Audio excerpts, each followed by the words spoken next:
Jake Morrison stood in the center of the massive chamber, his hands folded behind his back. The room stretched high above him, its walls made of some crystal material that glowed with soft blue light. 12 different alien species sat in curved rows around him, each group looking down from their elevated platforms. The air smelled strange, like metal and something sweet he couldn't name. He had practiced this moment for months. Every word, every gesture, every breath had been planned. This was humanity's chance to join the Galactic Council as full members, not just the junior partners they had been for 50 years. Honored representatives, Jake began, his voice carrying clearly through the chamber's perfect acoustics. I come before you today to present humanity's formal request for full membership in this council. A low rumble came from the Corvin section. Their leader, a creature that looked like a walking tree, made of silver metal, shifted in his seat. Jake had dealt with Trade Minister Zeke before. The alien never missed a chance to remind humans how primitive their technology was. Jake continued speaking, pulling up holographic displays that showed human achievements. In the past 50 years, humans have contributed significantly to galactic civilization. We have shared our fusion reactor designs, which now power 30% of all space stations in the Outer Rim. Our medical research has eliminated 6 major diseases that plagued multiple species. The Ethereal Collective's representative, a being of pure energy contained in a floating crystal, pulsed with what Jake had learned was their equivalent of laughter. Fusion reactors, the being spoke directly into everyone's minds. How quaint. We were using antimatter cores when your species was still learning to make fire. Jake kept his expression neutral. He had expected this. Perhaps honored ethereal. But our fusion designs have proven more stable and easier to maintain. That's why they're used so widely. Chancellor Vexthal of the Zeltharian Empire leaned forward. The reptilian being's scales caught the chamber's light, making him look like he was covered in tiny mirrors. Stable, yes, but hardly innovative. Any species can make something simple work. True advancement requires pushing boundaries, taking risks, which is exactly what we've done, Jake replied smoothly. He gestured, and new holographic images appeared. Our quantum communication networks have reduced message delay times across the galaxy by 60%. Our agricultural techniques have increased food production on 17 worlds. Lucky accidents, Vexthal dismissed with a wave of his clawed hand. Primitive tinkering that happened to work. This is not the same as true scientific understanding. Jake felt a familiar tightness in his chest. He had heard variations of this argument countless times over the years. No matter what humans accomplished, it was always dismissed as luck, accident, or primitive copying of superior alien technology. From the hive mind unity section, thousands of small insect-like creatures spoke in perfect unison. The humans are chaotically individualistic. They cannot think as one. They cannot plan efficiently. They are unpredictable and therefore unreliable partners. Our individualism has led to creative solutions that groupthink often misses. Jake responded. The diversity of human thought has been one of our greatest strengths. Our greatest weakness, came a new voice. The ancient preserver's representative was so old that parts of his stone-like body had crystals growing from them. You have been part of galactic civilization for only 50 years. We have maintained order for 50,000. You are children, trying to sit at the adults' table. Jake noticed Dr. Lisa Grant in the observation section above. She was humanity's chief scientist on the station, and one of the few people who truly understood what was at stake here. She gave him the slightest nod. They both knew this was going exactly as predicted. With respect, honored ancient, Jake said, sometimes fresh perspectives can solve old problems. The refugee crisis on Kepler 442b was resolved using human logistics, methods that none of the established species had considered. One small success does not make you ready for full membership, Vexthil interrupted. The responsibilities of council membership require wisdom that comes only with time and proving. Stability. The debate continued for 2 more hours. Each species took turns explaining why humanity wasn't ready.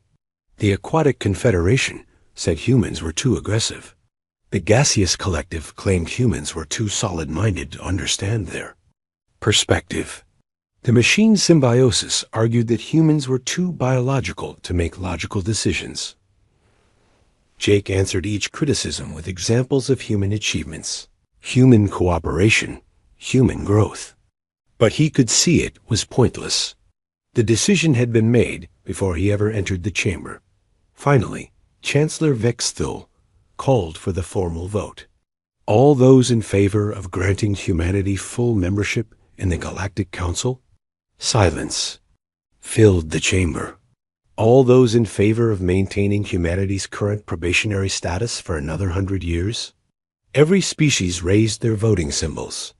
12 different ways of saying the same thing. Rejection.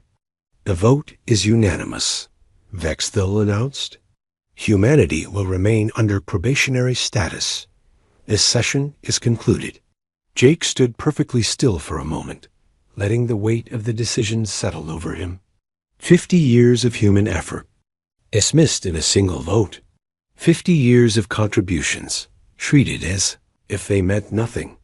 He walked to the center of the chamber's speaking area and bowed formally to each section in turn.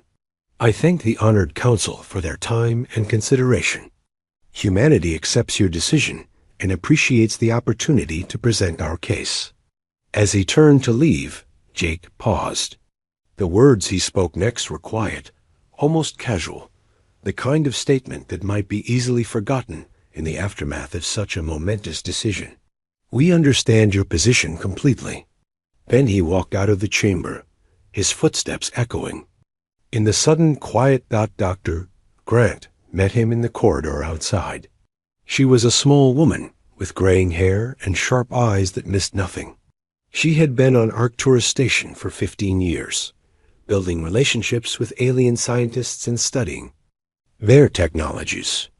That went exactly as we expected, she said quietly as they walked toward the human quarters.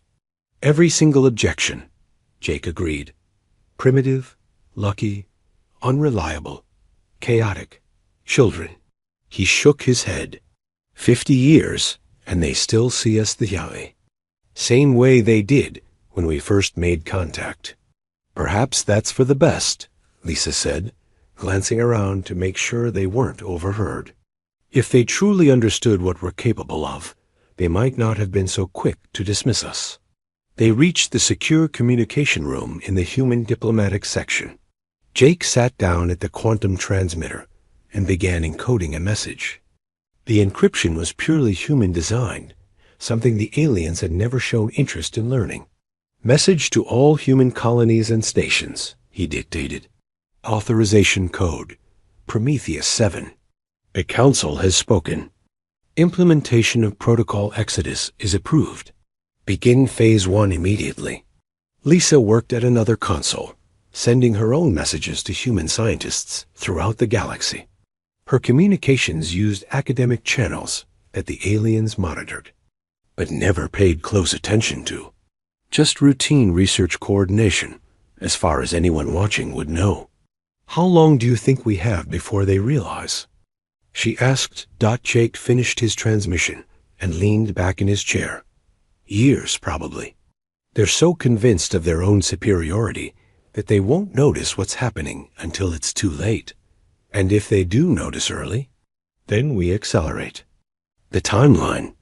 Jake stood up and walked to the small window that looked out into space. Beyond the station, he could see ships from dozens of different species coming and going. Trade vessels, exploration ships, military patrols. The busy traffic of a galaxy that thought it had everything figured out. They think we're children, he said softly. Children who got lucky a few times, but don't really understand the adult world. They have no idea that we've been preparing For this day, since the moment we first realized we would never be accepted as equals. Lisa joined him at the window.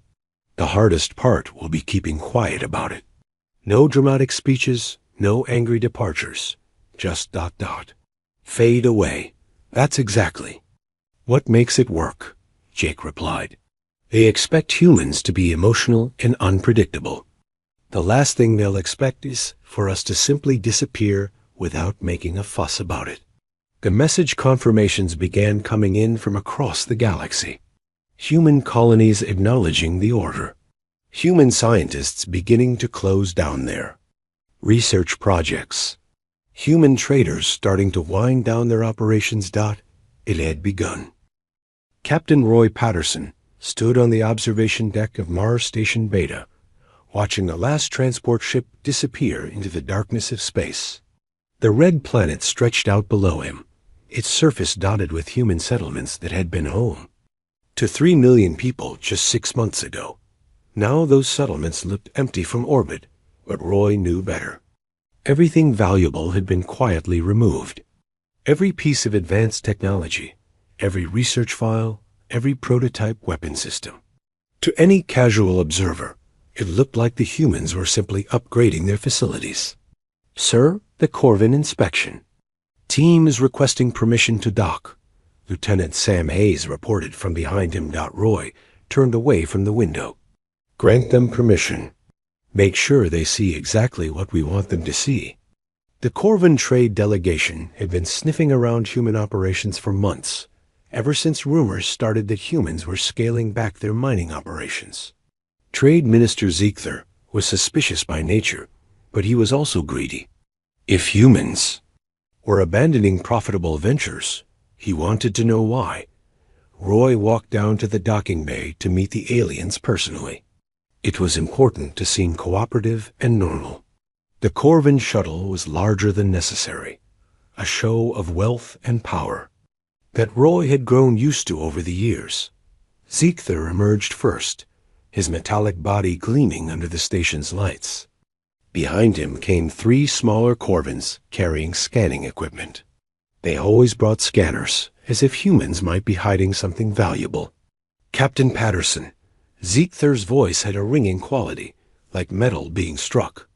We are here to discuss the mining rights you are abandoning in the asteroid belt. Of course, Roy replied with a smile. Though I should mention, we're not abandoning anything.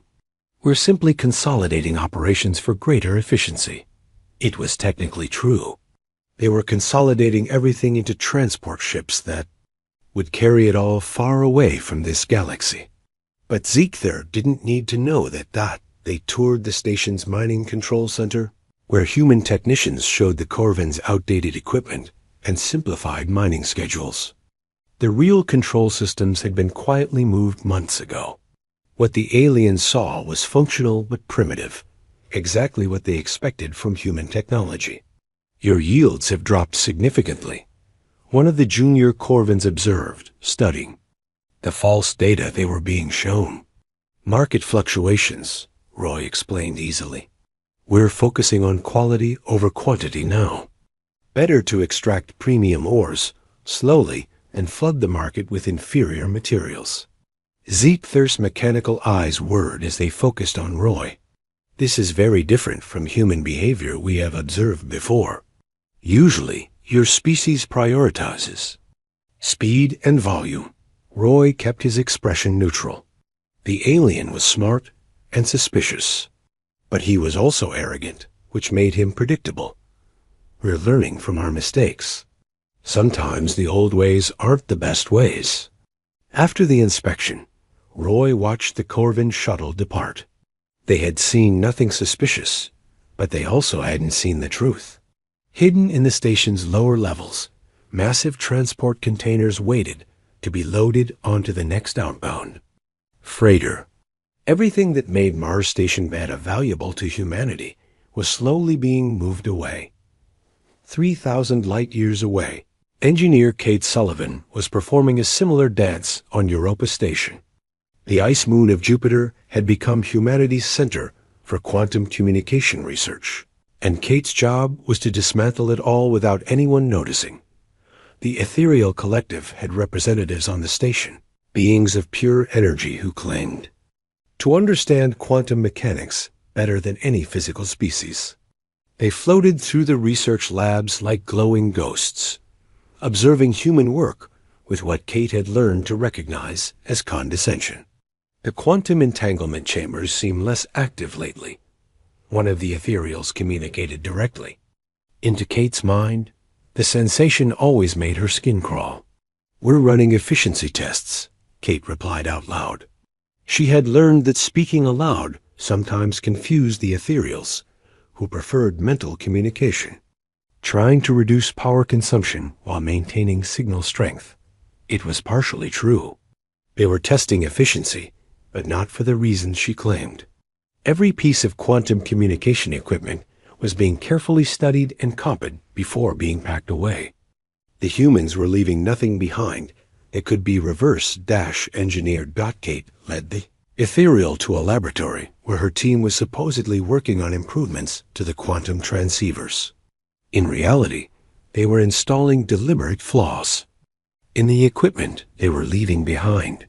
The transceivers would work for a few more years, then begin failing in ways that would be difficult to diagnose. Human methods are so inefficient, the ethereal pulsed with what Kate recognized as amusement. But sometimes inefficiency has unexpected benefits. "We do our best with what we understand," Kate replied humbly.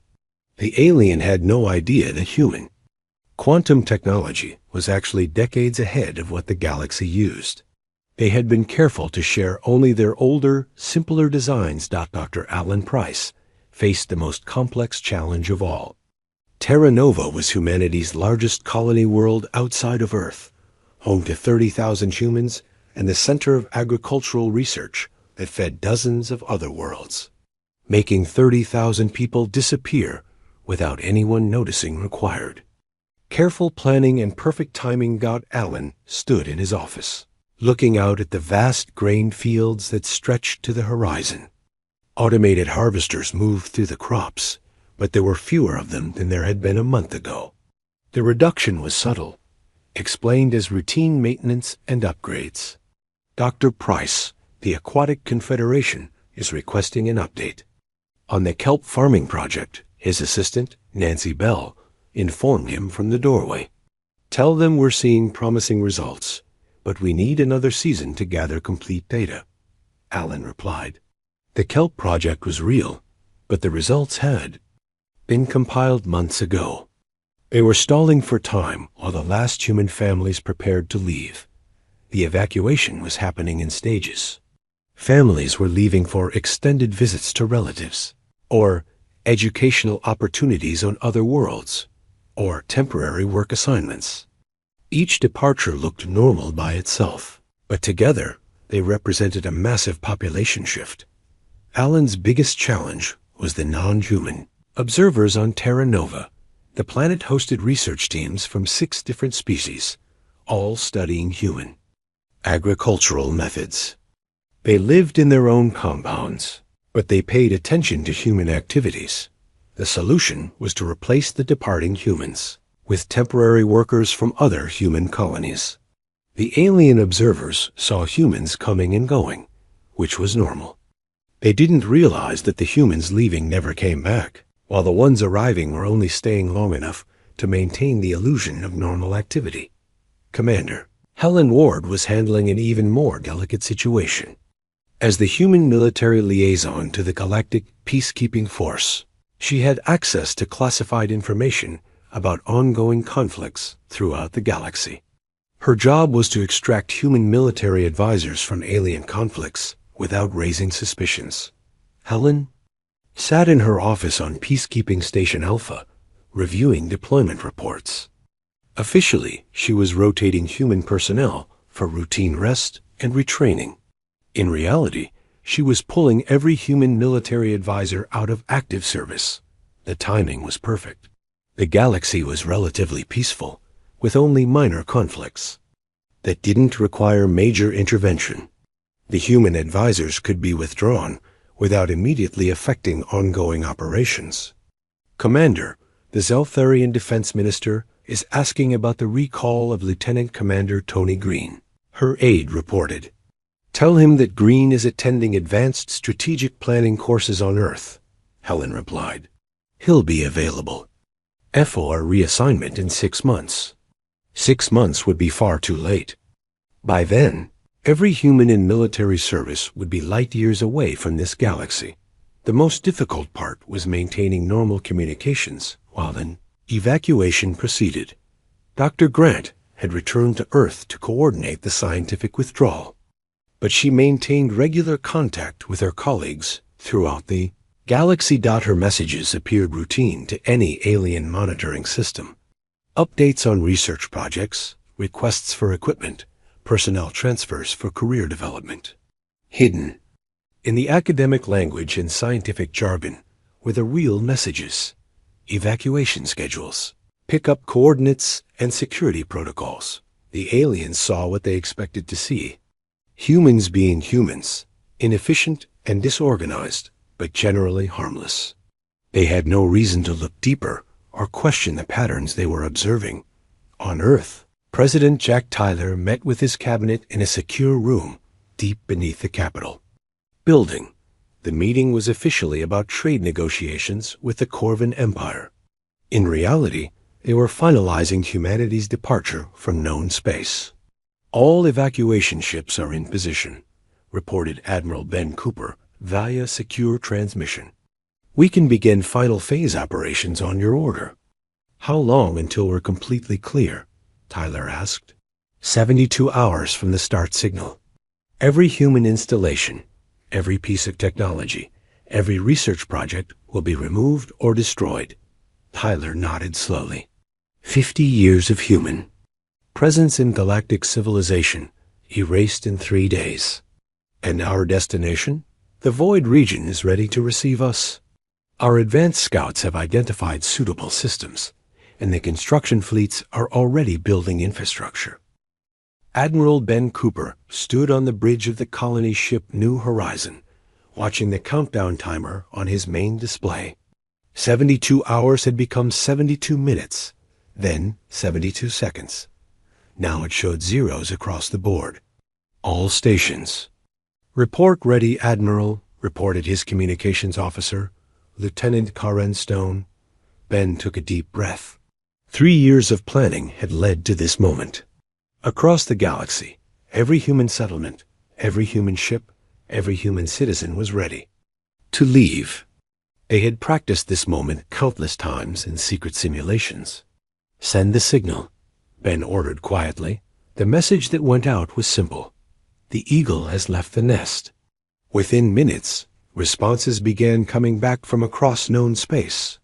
Human colonies, research stations, trading posts, and diplomatic missions, all confirming the same thing. They were leaving. On Ceres Prime, the agricultural world that fed 15 other planets, Farmer Doug Mitchell stood in his empty house one. Last time, the transport ships had already taken his neighbors, his equipment, and his livestock. The vast fields outside were still green and growing, but there would be no one left to harvest them. The alien settlers on Ceres Prime were mostly aquatic Confederation members who had built their communities near the planet's rivers and lakes. They had always been friendly enough, but they treated the human farmers like simple laborers who happened to know a few useful tricks. Doug walked out to his truck, an old human-made vehicle that he had decided to leave behind. It would be one of the few clues that humans had ever lived here. He climbed into the passenger seat of the transport that would take him to the evacuation ship. Strange to leave it all behind, said his neighbor, Carol Anderson, as they drove away from the settlement. Not strange, Doug replied, looking back at the farms they had built from nothing. Necessary. The alien settlements would realize what had happened when they woke up in the morning. The humans who ran the power plants maintained the water systems and managed the food distribution networks would simply be gone. The technical manuals and operational procedures had all been removed or destroyed. 3,000 light-years away, Dr. Claire Adams locked her laboratory at the galactic medical center for the final time. Her research into universal vaccines had been the foundation of modern galactic medicine, but the aliens had always assumed she was just following procedures developed by superior species. The truth was more complicated. Human medical research was decades ahead of galactic standards, but Claire had been careful to share only simplified versions of her work. The real breakthroughs, the fundamental principles that made the treatments work, had never been written down where alien scientists could find them. Claire's assistant, Dr. Kevin Brown, waited for her in the hallway. He was one of the few humans still on the station, helping with the final evacuation of medical personnel.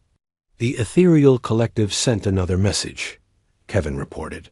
They want to discuss expanding the vaccine production program. Send them my regrets, Claire replied, placing her hand on the lab's biometric scanner one last time. The system would lock down permanently after she left, denying access to anyone without human genetic markers. Tell them I've been called away on a family emergency. It wasn't entirely untrue. Humanity was her family, and leaving the galaxy behind was definitely an emergency of sorts. The medical center would struggle without human expertise. The alien doctors had learned to use human-developed treatments, but they didn't understand how those treatments actually worked. They would be able to maintain existing procedures for a while, but they wouldn't be able to develop new ones or fix problems when they arose. On Jupiter's moon, Europa, Kate Sullivan initiated the final shutdown of the quantum communication network. The aliens thought the system was maintained by automated processes, but the reality was that humans monitored and adjusted it constantly. Without that maintenance, the network would begin degrading within days. Kate stood in the main control room, her hands moving across control panels that she had helped design. Each switch she turned, each system she shut down, was another connection severed between the human colonies and the galactic civilization they were leaving behind. All primary nodes are offline, reported her technician, Gary White. Secondary backup systems will function for approximately 6 months before requiring manual maintenance. 6 months should be enough time for them to figure out they have a problem, Kate replied. Whether they can fix it without us is another question entirely. The quantum communication system was more complex than the aliens realized. It required constant fine-tuning, regular replacement of quantum-entangled components, and deep understanding of quantum mechanics that went beyond what most galactic species possessed. The humans had been the invisible backbone of the entire network. Trade. Minister Ziegther of the Corvin Empire arrived at the Jupiter Mining Consortium headquarters expecting to meet with human administrators about expanding mining operations in the asteroid belt. Instead, he found empty offices and deactivated equipment. The human secretary's desk was cleared out. The meeting rooms were empty. The massive holographic displays that usually showed mining operations throughout the solar system were dark and silent. Ziegther's mechanical body whirred with agitation as he searched the facility. The humans had been managing mining operations that supplied rare metals to half the galaxy. Tritium for fusion reactors, rare earths for quantum computers, exotic materials for faster-than-light travel systems. Where are the humans? He demanded of a maintenance robot that was still functioning. Human personnel have departed, the robot replied in its flat mechanical voice. No forwarding information available. Ziegther tried to access the mining control systems, but they required human biometric authorization. The backup systems were either locked down or had been completely removed. Decades of operational data, mining surveys, and equipment specifications had vanished with the humans. On Terra Nova, the alien research teams woke up to find the human settlements completely empty. Dr. Yixtel of the Ethereal Collective floated through the abandoned administrative building, trying to understand what had happened. The humans had been there yesterday. Farmer Dan Miller had been discussing crop rotation schedules. Agricultural specialist Beth Taylor had been reviewing grain production reports. The human children had been playing in the settlement's central park. Now there was nothing. Empty houses, empty offices, empty schools. The equipment was gone. The vehicles were gone. The people were gone. It was as if 30,000 humans had simply evaporated overnight. The automated farming systems were still running, but they were operating on basic programs that would only last for weeks without human oversight. The complex algorithms that optimized crop yields, managed soil nutrition, and coordinated harvesting schedules required human input to function properly. Chancellor Vexthil of the Zeltharian Empire was attending a routine military briefing when the first reports began. Arriving. Human military advisors assigned to various conflicts had failed to report for duty. Human technicians maintaining communication equipment on military bases couldn't be contacted. Human logistics coordinators managing supply lines had disappeared. This cannot be a coincidence, Vexthil hissed to his aide. Humans do not coordinate well enough for simultaneous actions across the galaxy, but the evidence was undeniable.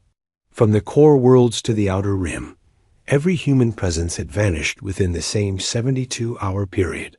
It was the kind of coordinated operation that the Galactic Council had always claimed humans were too chaotic and individualistic to achieve. Admiral Cooper watched the final evacuation ships leave their pickup points throughout the galaxy. The operation was proceeding exactly as planned. No dramatic announcements, no angry ultimatums, no threats or demands. Humanity was simply leaving as quietly as they had lived among the other species. All evacuation fleets report successful departure, Lieutenant Stone announced. Total human population extracted, 47,800,000. Ben nodded slowly. Nearly 50 million humans, scattered across dozens of worlds and hundreds of installations, had vanished from galactic civilization in 3 days. It was the largest coordinated operation in galactic history, and most species wouldn't even realize it had happened for several more days. Set course for the void, Ben ordered. Time to go home. The New Horizons engines engaged, and the massive colony ship began its journey toward the galaxy's edge. Behind them, other human ships were making the same journey. Transport vessels, research ships, military escorts, civilian freighters. An entire civilization moving to a new home. As they traveled, Ben received reports from the various evacuation fleets. The withdrawal had been complete. Every piece of human technology that could be moved had been taken. Everything else had been destroyed or sabotaged to prevent. Reverse-engineering. The aliens would wake up tomorrow to find that the primitive species they had dismissed for 50 years had vanished without a trace, taking with them the invisible foundation that had held their civilization together. In the communications room of New Horizon, the last message from the old galaxy was being received.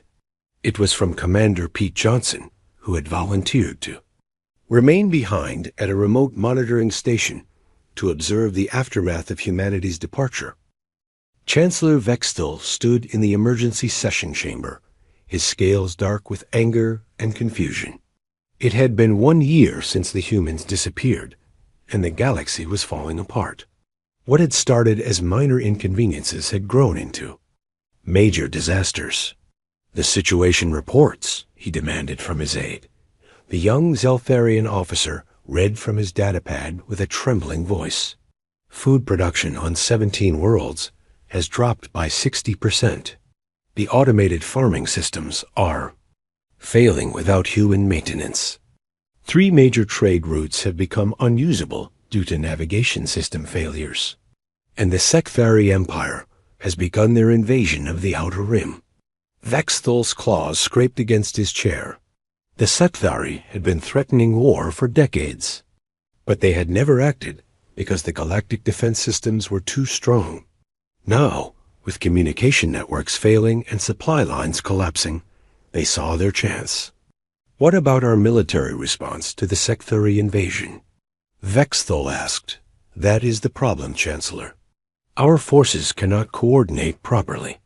The quantum communication arrays that humans maintained are failing one by one. Fleet commanders cannot communicate with their home bases. Supply ships are getting lost because the navigation beacons are going offline. In the Corvin trade sector, Minister Zikthar was discovering just how dependent his empire had become on human technology. The asteroid mining operations that supplied rare metals to dozens of worlds had ground to a halt. The equipment was still there, but no one knew how to operate it properly. The fusion reactor maintenance schedules make no sense, his chief engineer reported. The humans used symbols and calculations that we cannot understand. When we try to follow their procedures, the reactors become unstable. Zikthar mechanical body sparked with frustration. They are primitive fusion reactors. How difficult can they be to maintain? Apparently more difficult than we thought. Minister, 3 reactors have already had emergency shutdowns.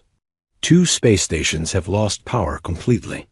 The Corvins had always mocked human fusion technology as simple and outdated. Their own antimatter cores were far more powerful. But antimatter was expensive and dangerous to produce. The stable, reliable human fusion reactors had been used everywhere that consistent power was needed. Now those reactors were failing, and the Corvins discovered that they had never actually understood how they worked. The humans had made them look simple, but the engineering behind them was far more complex than anyone had realized. On the medical research station orbiting Rigel, Dr. Zextal of the Ethereal Collective was facing a crisis that would have seemed impossible a year ago. A plague had broken out on 3 worlds in the Outer Rim, and none of the standard treatments were working. We need to develop new vaccines, Dr. Zextal communicated to his research team. The human protocols are not sufficient. But as they tried to modify the human-developed vaccines, they discovered a problem. The humans had shared the final products and the basic procedures, but they had never explained the fundamental science behind how the vaccines actually worked. The ethereals could produce more of the existing vaccines by following the procedures exactly, but they couldn't adapt them for new diseases. They couldn't troubleshoot problems when the production process went wrong. They couldn't develop improvements or variations. Perhaps we should contact the humans for assistance, suggested one of the junior researchers. The humans are gone, Dr. Zextal replied with growing frustration, and we cannot locate them. The long-range communication systems they built are no longer functioning. That was another problem that was becoming more serious each day. The galaxy's communication network had been built and maintained by humans for 50 years. Other species had used it, relied on it, taken it for granted. But they had never learned how to fix it when things went wrong. Commander Vekvar of the Galactic Defense Force stood in his command center, watching his tactical displays flicker and fail. The Secthari invasion fleet was pushing deeper into civilized space, and his forces were powerless to stop them. "Sir, we've lost contact with the 3rd Fleet," reported his communications officer. When? 18 hours ago. The quantum relay stations they were using went offline. We cannot re-establish contact. Dekvar looked at his strategic map. Red warning symbols marked Sectori advances across 3 sectors. His own forces were scattered and confused, unable to coordinate their movements or share intelligence. Humans had always been involved in military operations, but never in leadership roles. They served as advisors, analysts, and logistics coordinators. The other species had made the important decisions and led the battles. Now, Vekvar realized that the humans had been doing far more than anyone understood. They had been the ones who made sure information flowed properly between different military units. They had managed the complex supply chains that kept military forces equipped and fed. They had maintained the communication systems that allowed coordinated operations across multiple star systems. Without them, the galactic military was just a collection of individual units with no way to work together effectively. On Ceres Prime, the agricultural world was dying. The alien colonists had watched the human farmers leave with amusement, thinking they could easily manage the farms themselves. After all, how hard could it be to grow food? Very hard, it turned out. The automated systems that the humans had left behind were incredibly sophisticated, but they required constant adjustment and maintenance. Soil conditions changed with the weather. Plant diseases required immediate treatment. Equipment needed repairs that could only be done by people who understood how it worked. Colony Administrator Veloth of the Aquatic Confederation stood in what had been the main human settlement, now empty and overgrown with weeds. The food production that had once fed 15 worlds had dropped to almost nothing. How long before the emergency food supplies run out? He asked his aide. 3 months, possibly 4 if we implement strict rationing. Veloth had never paid much attention to the human farmers. They seemed like simple people who worked with dirt and plants. He had assumed that feeding people was a basic skill that any intelligent species could master. He had been wrong. The humans hadn't just been growing food. They had been managing an incredibly complex ecosystem that balanced soil chemistry, water distribution, pest control, and crop rotation across an entire planet. It was a science that took decades to learn and generations to perfect. Back on Arcturus Station, Chancellor Vexthal called for another emergency session of the Galactic Council. Representatives from all 12 species gathered, but their usual confidence was gone. Everyone looked worried and desperate. We need to discuss our options. Vexthal announced. The human departure has caused more disruption than anyone anticipated. Trade Minister Ziegther's voice had a harsh edge. Disruption? Half of my trade empire has collapsed. Mining operations have shut down. Manufacturing plants cannot get the materials they need. This is not disruption. This is catastrophe. Dr. Zextal pulsed with agitation. A medical crisis is spreading. Without human pharmaceutical knowledge, we cannot treat diseases that were easily curable just 1 year ago. The military situation is even worse, added Commander Thekvar. The Secthari have conquered 12 star systems because our forces cannot coordinate their response. They are advancing faster than we can retreat. Ancient preserver Kelanurith spoke with the wisdom of 50,000 years. Perhaps we underestimated the humans' contributions to our civilization. Underestimated? Ziegther's mechanical voice screeched. They were supposed to be primitive. Their technology was supposed to be simple. How are we supposed to know that our entire economy depended on their maintenance? Because we never bothered to learn, Dr. Zextal admitted quietly. We used their technology, but we never studied it. We relied on their expertise, but we never tried to understand it ourselves. The truth was becoming clear to all of them.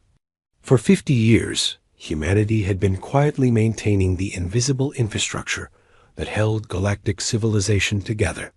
They had been the engineers who kept the power flowing, the farmers who kept the food coming, the technicians who kept the communications working, the doctors who kept the diseases controlled.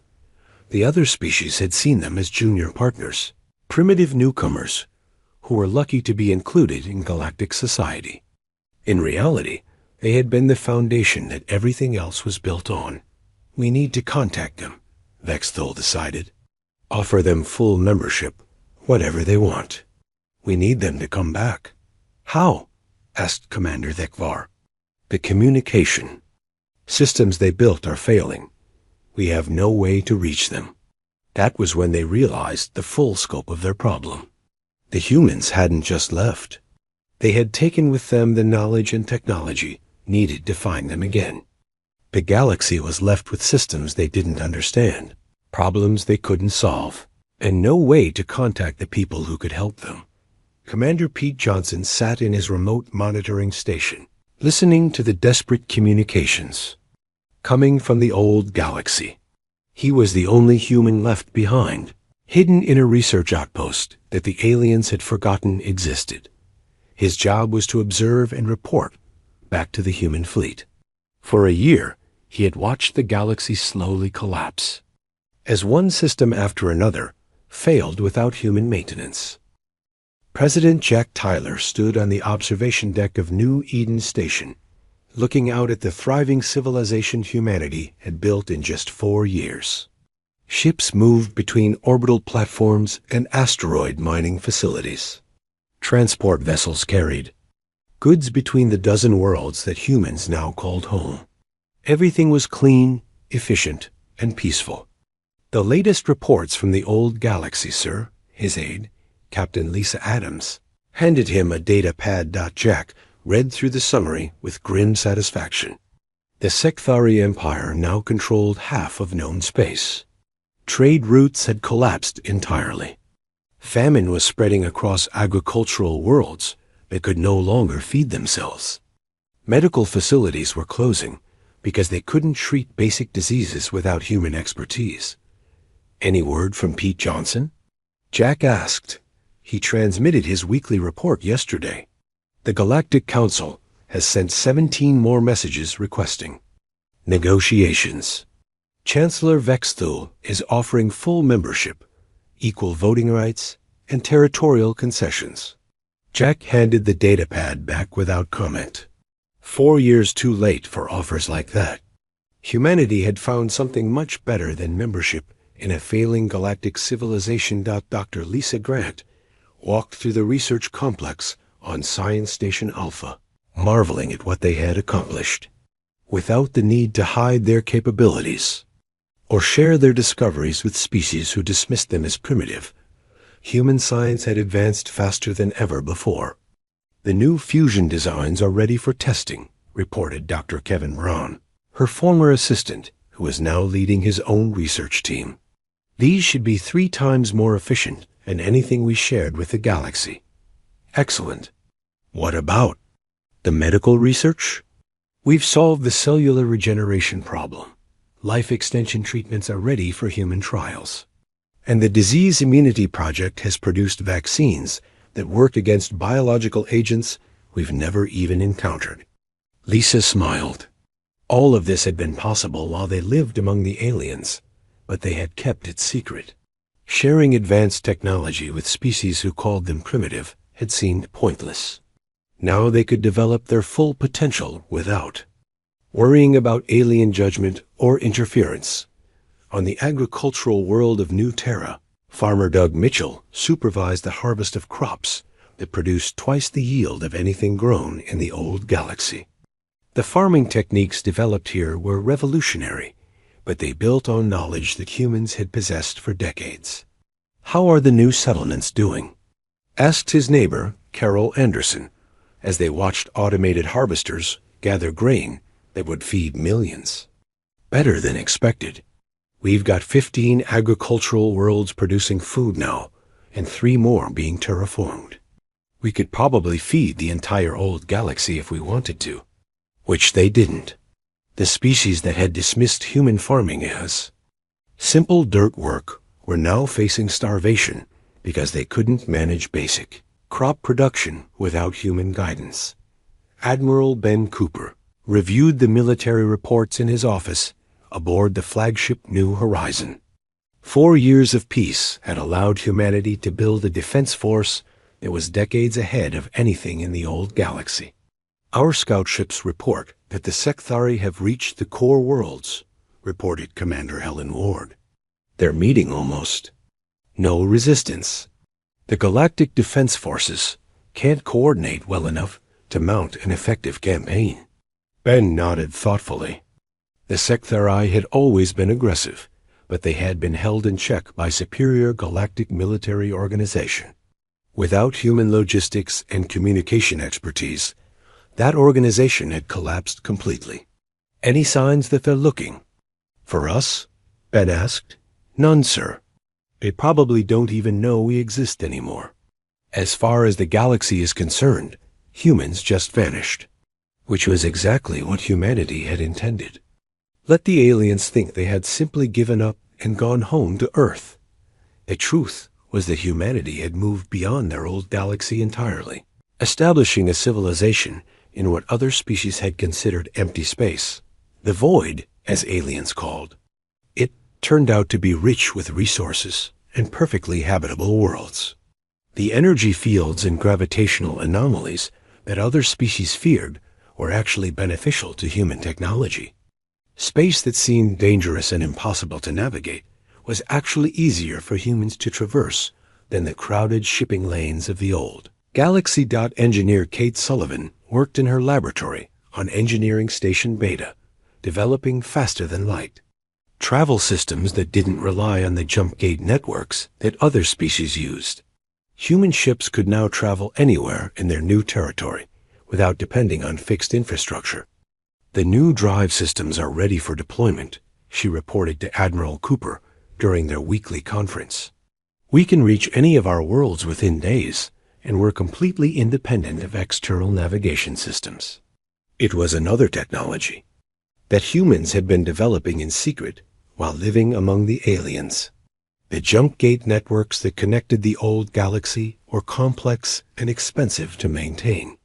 Human scientists had found better ways to travel between stars, but they had kept those discoveries hidden. Now, those discoveries allowed humanity to build a civilization that was more connected and efficient than anything in the old galaxy. Even before the current collapse. Trade, Minister Paul Roberts reviewed the economic reports from all human worlds. Without the need to compete with alien corporations or follow galactic trade regulations, human commerce had flourished. Production is up 30% across all sectors, he reported to President Tyler. Mining operations are producing materials we need for expansion. Manufacturing is creating goods that surpass anything we made in the old galaxy. And we're completely self-sufficient. The economic independence was perhaps humanity's greatest achievement.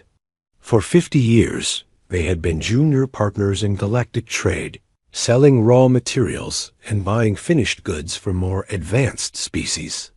Now they discovered that human manufacturing capabilities were actually superior to most galactic.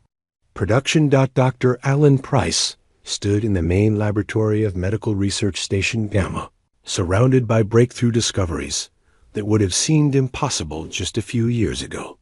Human medical science had advanced by centuries in the time since they left the old galaxy.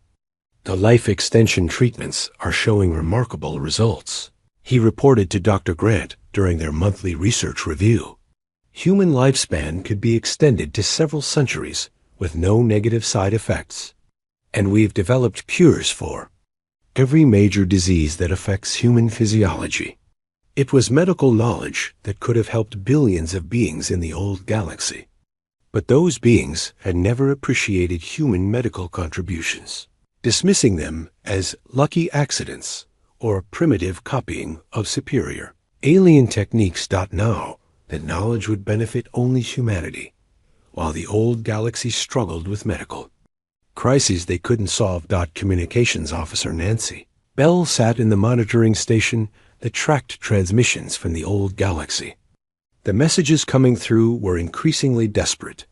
Chancellor Vexthill's latest transmission was typical.